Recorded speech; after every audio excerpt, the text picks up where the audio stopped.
Texte. Un candidat à l'élection présidentielle. Un candidat ou Jean-Luc Mélenchon? Non, un candidat. Vous pouvez lire le courrier, il est public. Il est signé par moi-même. Il n'y a pas de nom. Non, c'est le candidat qui serait proposé par la France Insoumise ou par d'ailleurs plusieurs formations politiques. Mais c'est normal qu'on prenne de l'avance parce que, pardon, mais quand vous avez 35 jours pour faire une élection présidentielle, vous avez intérêt d'être prêt. Hein. Donc oui. Et deuxièmement, oui, on a engagé un travail sous la responsabilité notamment de Clémence Guettet, qui est la responsable du programme de la France Insoumise.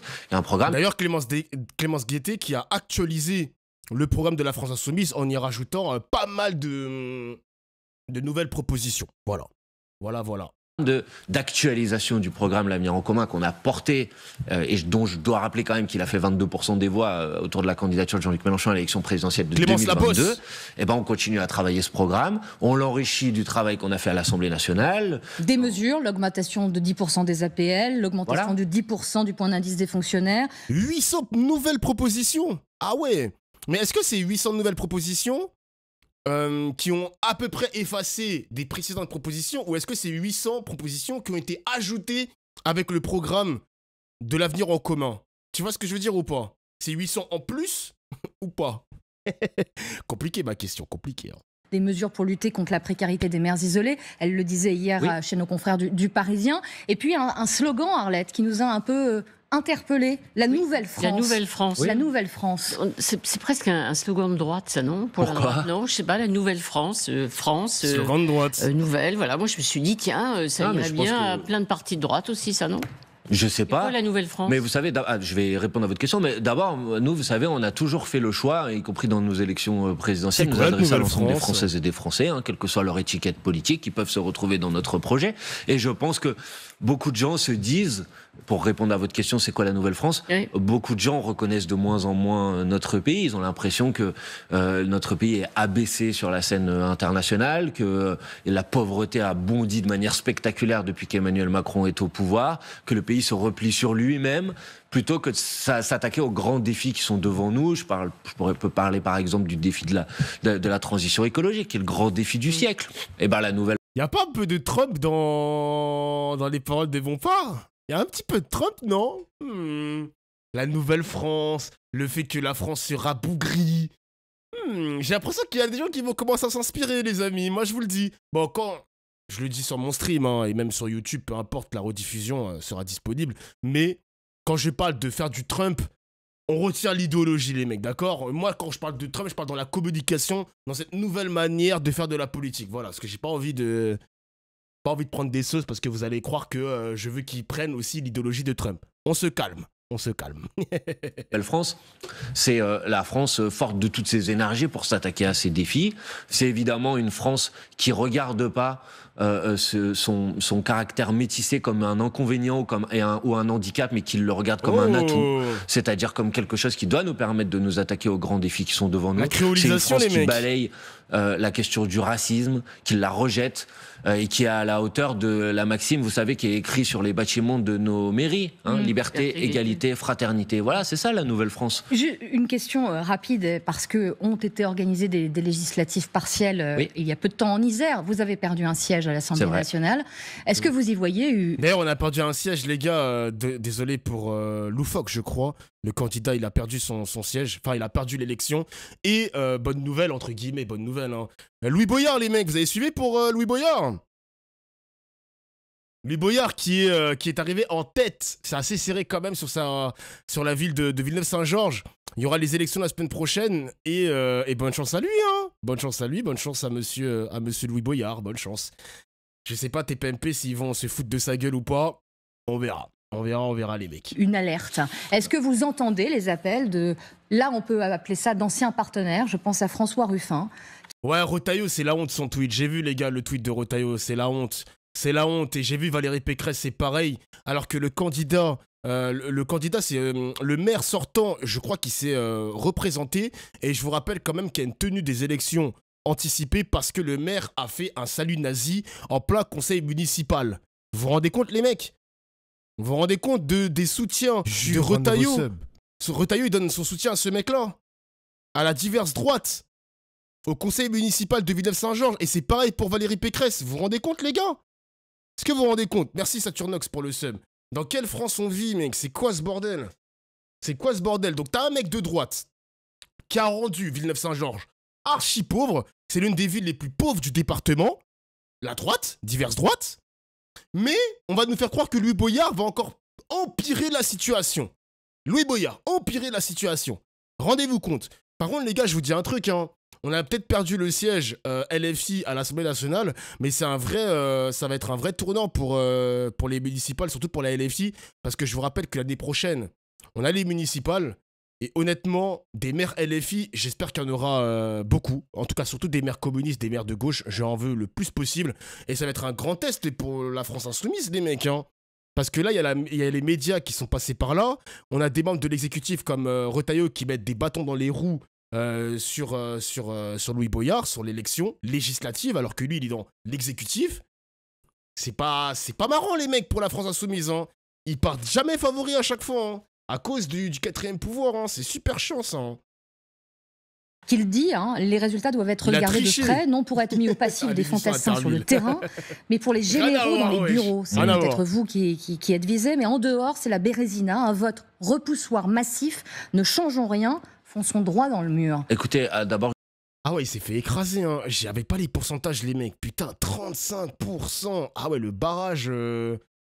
Ah ouais, il a été sale pour lui, hein. Ah, miskin, wesh. Je vais vous dire, je sais pas si c'est à moi dont il parle, puisque en l'occurrence, je sais pas si je suis un général, mais ce que je peux vous dire, c'est que dans cette campagne, je n'étais pas dans mon bureau, moi, j'étais sur le terrain et je suis allé donner le coup de main à la candidature de Lies Loufoque. Tandis que M. Ruffin, qui nous adresse aujourd'hui ses reproches, je ne sais pas si c'était un général, mais en tout cas, je sais qu'il était lui dans son bureau. Donc, franchement, je ne pense pas très intéressant de venir polémiquer sur ce sujet. Il y a eu effectivement... Mais cette défaite, elle dit quoi? Attendez, il y a eu une élection législative partielle dans cette circonscription. C'est une circonscription, cette circonscription, la première circonscription de l'Isère, qui est une circonscription historiquement de droite. Historiquement de droite. Nous avons réussi à arracher ce siège en juillet 2024, à la faveur d'une triangulaire au deuxième tour, d'accord, et à la faveur d'une participation très importante, puisqu'il y avait eu quasiment 70%. N'empêche, c'est un troller, hein, parce que les mecs ont eu une législative anticipée. Pourquoi?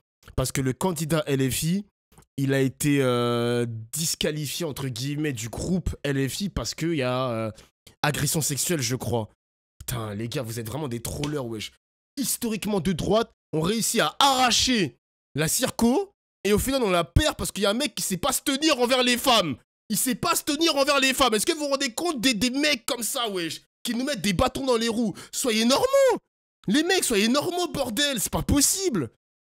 Des gens qui avaient voté.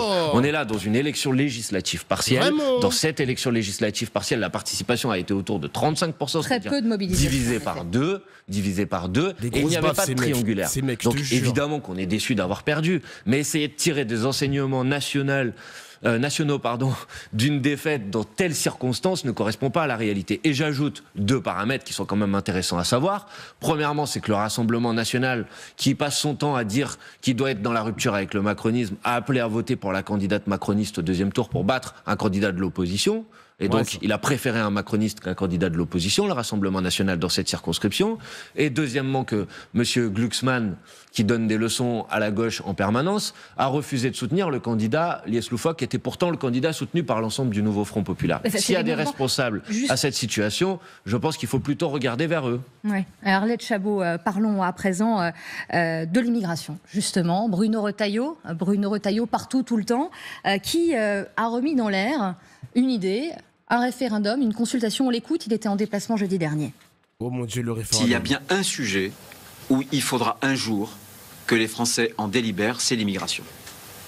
Parce que c'est sans doute le sujet qui, depuis un demi-siècle, a le plus profondément bouleversé la société française, sans qu'on mette les Français à même d'en délibérer. Voilà, il y a deux sujets. Alors, il y a le problème constitutionnel, on peut penser, hein, modifier la Constitution pour pouvoir consulter les Français, mais est-ce que sur une... Ah ouais, attends. Parenthèse vite fait, ensuite on va retourner sur l'immigration. Donc là, non seulement il faudra voter Louis Boyard le dimanche 2 février à Villeneuve-Saint-Georges, mais il y a aussi une autre élection partielle à une candidate EELV Pauline qui se présente au nom du NFP dans la 9e circonscription des Hauts-de-Seine. Un petit big up pour inciter les frères à aller voter. Merci mon gars Torkelson. D'ailleurs, t'avais fait un message, Torkelson, pour dire que t'abandonnes, tu vas plus faire confiance à la gauche, tu veux plus voter, je sais pas quoi. Qu'est-ce qui s'est passé? T'étais bourré ou quoi? C'est là, finalement, tu refais un big up pour qu'on aille voter pour la gauche. Qu'est-ce qui se passe? C'est quoi ce revirement de situation, là? J'ai pas capté, là. Alors, cette candidate... Ah, attention, on a une data. Pantouflette. Cette candidate Pauline chie régulièrement sur Jean-Luc Mélenchon et bonsoir. Aïe, aïe, aïe. Ah, putain de merde. J'arrête YouTube, je reprends YouTube, je te jure. Ah non, putain. Ah ouais? C'est une meuf qui n'est pas très Mélenchon compatible. Ah, fait chier. L'idée de demander aux Français leur avis sur l'immigration, vous dites non. Ce n'est pas souhaitable, vous ne le voulez pas et vous ne considérez pas, à l'inverse de Bruno Retailleau, que c'est légitime de demander aux Français leur avis sur ce sujet. D'abord, évidemment que dans une démocratie, c'est légitime de demander son avis aux Français sur n'importe quel sujet. Maintenant, sauf l'immigration, vous allez dire. Non, c'est pas du tout ce que je vais dire, madame. Mais quelle question veut-il poser aux Français? Non, parce que je veux dire, quelle question veut-il poser? Parce que vous savez, un référendum, si c'est pas juste un propos d'estrade, pour faire semblant. Quelle question veut-il poser aux Français? Parce qu'un référendum, vous posez une question. Voilà. Pour le reste, si M. Retailleau... vous pouvez en poser plusieurs. Mais lesquelles? Par exemple, vous savez, il y a une majorité de Français, en tout cas c'est ce que disent les enquêtes d'opinion. Je les prends à distance, je les mets à distance. Mais en tout cas, c'est les éléments dont on dispose à ce... Info chat comme d'hab et Dofla reprend. Alors j'ai repris parce que j'ai lu un commentaire, mais c'est vrai que c'est un faux chat. Eh, le mec avait dit que... La meuf de EELV, elle a critiqué Mélenchon. C'est vrai ou c'est pas vrai, là? Parce que j'avoue que là, c'est sorti du cul, cette information-là. Il a pas tort. Mais non, c'est fake. Elle est entourée de militants LFI qui militent avec sa team. Mais, sur un stream de Bruno Gassio, elle avait défoncé la France Insoumise et plus spécifiquement Jean-Luc. C'était pendant les élections européennes. Faut se mettre d'accord là, on a des informations contradictoires le chat là, qu'est-ce qui se passe là? Bah alors, ce stade, il y a une majorité de Français par exemple qui sont pour la régularisation des travailleurs sans papier. Bah alors, donc, ça veut créer la fitna dans mon chat, je te jure. Vous êtes pour par exemple, vous dites pour régularisation de tous les travailleurs évidemment sans papier. On parle de personnes qui habitent en France, qui travaillent en France, qui bien souvent, faut le dire quand même, parce qu'ils sont suffisamment stigmatisés à longueur de journée pour aussi pouvoir les remercier, les féliciter. Et remercier d'être là, parce que bien souvent, ce sont ceux qui occupent des emplois qui sont des emplois vitaux, indispensables à la vie de la nation.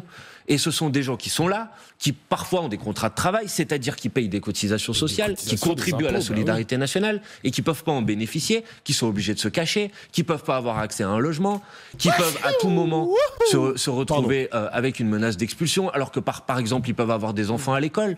Donc régularisation pour tout le monde sans condition. Pour tous les travailleurs sans papier. Tous les travailleurs sans papier, c'est-à-dire toutes les personnes qui ont un contrat de travail, parce qu'il y a une hypocrisie totale. Vous savez comment... Alors attention quand même les mecs, hein. Là on parle pas des immigrés illégaux qui travaillent pas ou je sais pas quoi. Manuel Bompard il souligne bien une chose, parce que tu vois par exemple Mélenchon il avait déjà fait un commentaire sur les OQTF, il a dit si on exécute des OQTF, bah faut les exécuter. Il avait dit ça Mélenchon. Mais là Manuel Bompard il parle bien d'un immigré qui a quand même un contrat de travail, qui n'a pas une véritable situation et lui il veut régulariser ça. Il veut littéralement le régulariser. Il a pas tort sur ça. Ces mecs-là payent des impôts. Ces mecs-là payent des cotisations. Ces mecs-là sont indispensables pour faire tourner l'économie française. On a besoin de ces mecs-là, surtout qu'il y a des personnes qui sont dans des métiers en tension, où, je le répète encore une fois en stream, il y a des métiers, les Français, ça ne les intéresse plus. Genre faire de la plonge, travailler dans les champs. Quand je parle des champs, je parle de récolter des fraises, des fruits, des légumes. Plein de métiers comme ça qui n'intéressent plus la France blanche. Voilà, pour être précis. Pour être précis, les gars, pas la France blanche, ça ne vous intéresse plus ces métiers, eh bien assumez-le, mais dans ce cas-là, il faut régulariser ces sans-papiers. On avait retrouvé un mec du RN qui avait un champ, je crois que c'était des vignes, et il avait fait travailler un clandestin, payé au black, un mec du RN, rendez-vous compte. S'il vous plaît, par pitié. Ah, vous aussi là. Des artisans, dans le bâtiment, il y a des travailleurs aujourd'hui qui sont indispensables. Et les mêmes personnes qui viennent sur les plateaux de télévision dire qu'il faut lutter contre l'immigration emploient ces gens-là, les font travailler. C'est cette hypocrisie doit cesser. Donc sans condition, donc, régularisation pour ceux qui ont un contrat de travail. Évidemment qu'il faut qu'il y ait une régularisation. Et je crois savoir, peut-être que s'il y avait un référendum sur ce sujet, on pourrait le vérifier, qu'une très grande partie des Français, en vérité, sont favorables à cette mesure. Ensuite, pour le reste, si M. Retailleau veut désormais faire des référendums, vous voyez, moi, j'ai pas de sujet que j'exclus par principe, mais pourquoi lui, il en exclut certains? Pourquoi, par exemple, on ne ferait pas un référendum, évidemment, sur l'abrogation de la réforme des retraites, c'est pas un sujet important? Pourquoi on ne ferait pas un référendum? Regarde à l'hôpital, il n'y a que des étrangers, et c'est pas juste les aides-soignants.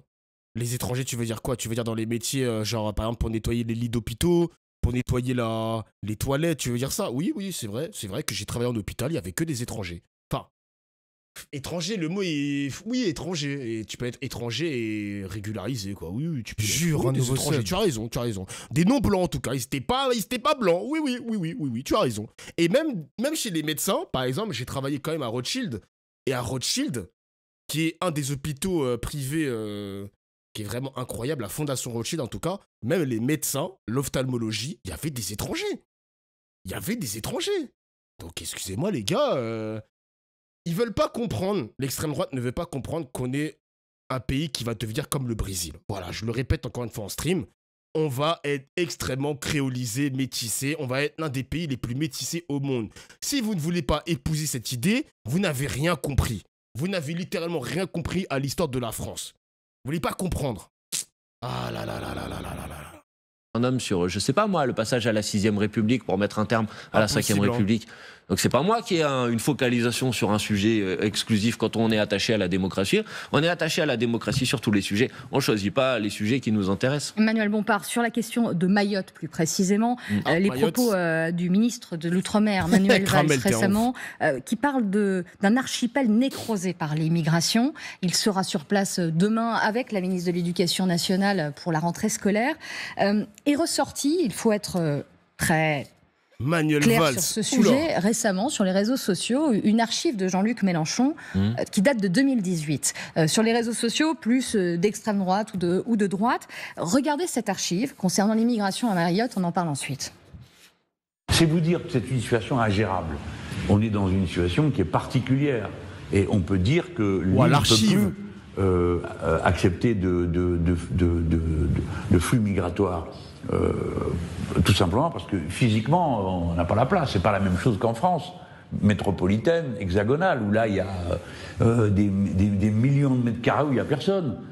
Situation ingérable, propos qui date de 2018, c'est important de le rappeler. Qu'est-ce qui fait que là-dessus, sur la situation à Mayotte, le droit du sol, vous ayez un peu changé de pied et que ce n'est plus du tout le discours que vous tenez? On n'a pas changé de pied. Jean-Luc Mélenchon ne prend pas position dans cette vidéo pour la remise en cause du droit du sol. C'est pas du tout ce qu'il dit dans cette vidéo. Il dit que tout est saturé. Attendez. On va parler de Mayotte et j'ai pas de problème avec l'archive que vous venez de montrer. Premièrement, moi je veux bien qu'on prenne la question de Mayotte par le prisme exclusif de la question migratoire. J'ai pas de problème à parler de la question migratoire. Mais le prendre par le prisme exclusif de la question migratoire, c'est oublier que Mayotte a été abandonnée par l'État, par les pouvoirs publics, que les services publics qui sont dans un état déplorable, que vous avez des gens, et pas que des gens, contrairement à ce que j'entends, en situation irrégulière, des gens en situation régulière qui vivent dans des bidonvilles, qui n'ont pas accès à un logement, qui ont été directement frappés, confrontés à la catastrophe climatique à laquelle a été confrontée Mayotte. Peut-être qu'on peut parler de ça, parce que vous savez, en 2018 aussi, tous les élus, toutes les forces vives de Mayotte avaient fait un plan. Ils avaient demandé des milliards d'euros d'investissement. Et leurs propositions ne se focalisaient pas. On peut aussi peut-être parler de l'immigration et de cette situation. Mais je vois que le ministre de l'Outre-mer ne parle que de ce sujet pour parler de Mayotte, alors que vous avez des problèmes d'accès à l'eau. Vous n'avez pas l'eau tous les jours à Mayotte. Vous êtes obligé de vivre dans un bidonville. Vous ne pouvez pas aller à l'école et les urgences et l'hôpital est complètement saturé. Donc peut-être qu'on peut parler de ça aussi. Maintenant, sur la question migratoire, pour que les choses soient claires, évidemment que Mayotte seul ne peut pas faire face aux flux migratoires qui viennent en particulier des Comores ou de l'Afrique. Comment faire? Discuter avec les Comores? Et d'abord, plusieurs choses. Premièrement, sur les situations d'urgence, il y a une procédure qui est le visa territorialisé qui dit qu'en fait, c'est Mayotte qui doit assumer seul les difficultés. Moi, je suis contre ça. Je pense que la solidarité nationale doit s'appliquer sur, par exemple, des enfants ou parfois, pourquoi ce serait à Mayotte d'assumer seul le devoir de solidarité qui est le nôtre? Et ensuite, il faut s'attaquer aux causes de la migration. Et les causes de la migration, ça passe nécessairement par une discussion avec les autres pays, avec les Comores en particulier, pour que eux, ils mettent en place un certain nombre de mesures qui ne favorisent pas l'exil. Oui, bien sûr, c'est compliqué. Bien sûr que c'est compliqué. C'est très difficile. Je vous dis pas que c'est facile. Mais en l'occurrence, pour l'instant, parce que l'autre mesure, c'est quoi? L'autre proposition, la mienne est compliquée, mais l'autre, elle est inefficace. Réformer le droit du sol? Mais madame, le droit du sol ne s'applique déjà plus à Mayotte en l'état actuel. Il est déjà réduit, mais il le réduira encore un peu plus. C'est pas dissuasif. Il n'a pas été réduit. Une personne de nationalité étrangère qui vient à Mayotte et un enfant qui naît de parents de nationalité étrangère à Mayotte n'a pas la nationalité française à Mayotte. Bon, cette mesure a été mise en place il y a quelques années. Est-ce que, avant d'envisager une autre remise en cause du droit du sol, est-ce qu'on peut regarder une minute si ça a eu un impact? Parce que moi, je veux bien qu'on me dise c'est ça qu'il faut faire, mais ils ont fait ça et ça n'a pas eu d'impact. Au contraire, on nous dit que les flux migratoires sont encore plus importants qu'avant. Donc, il faut arrêter de faire croire que la personne qui vient aujourd'hui à Mayotte, elle imagine 15 ans après que son enfant va avoir la nationalité française. C'est des gens qui fuient une situation de difficulté économique. Et ben donc c'est à ça qu'il faut s'attaquer. Et oui, c'est pas facile. Oui, ça prend du temps, mais ça marchera mieux que toutes les mesures démagogiques qui sont proposées. Échec et mat, il a raison les mecs. Je souscris à tous ses propos. J'ai même pas parlé pour te dire. Là, son tunnel, il a fait un excellent tunnel. Voilà. Bonne nuit, merci, au revoir, rideau. Par ailleurs, et qui sature aujourd'hui le débat public. Donc moi, je dis à nos compatriotes de Mayotte, d'abord qu'ils ont notre soutien, notre solidarité, et que l'État les a abandonnés, et que c'est à ça qu'il faut répondre, et qu'on a un certain nombre de propositions à mettre sur la table sur ce sujet. Manuel Bompard, on arrive à la fin de cette émission. D'ailleurs, les mecs, ce qui me fume, c'est qu'à chaque fois qu'on parle de l'immigration en France, par exemple, là, en plus, ça sort de la bouche de Manuel Valls. Manuel Valls, il doit assumer son tournant idéologique, politique, les gars. C'est bon, Manuel Valls, c'est vraiment un mec de droite, mais très à droite. Et le mec, il nous parle d'immigration zéro, mais ce que je comprends pas, c'est que ces gars-là veulent absolument réduire l'immigration et ensuite améliorer le quotidien des personnes qui sont sur l'île. Là, dans le court terme, il n'y a pas d'eau. Dans le court terme, l'île a été ravagée par le cyclone. À court terme, maintenant, tout de suite, il faut des solutions concrètes. Pour eux, la solution concrète, c'est d'expulser, de réduire l'immigration. Et ensuite, on va améliorer le quotidien des enfants qui ne savent pas lire, ni écrire, qui ne savent pas calculer. Il n'y a pas d'eau, il n'y a pas d'accès aux médicaments, etc. Même l'accès au logement aussi, il est compliqué à Mayotte. Tout ça, ça vient après avoir réduit l'immigration. Les gars, c'est un cauchemar, hein, vraiment. Que dire de ces politiques, hein. Que dire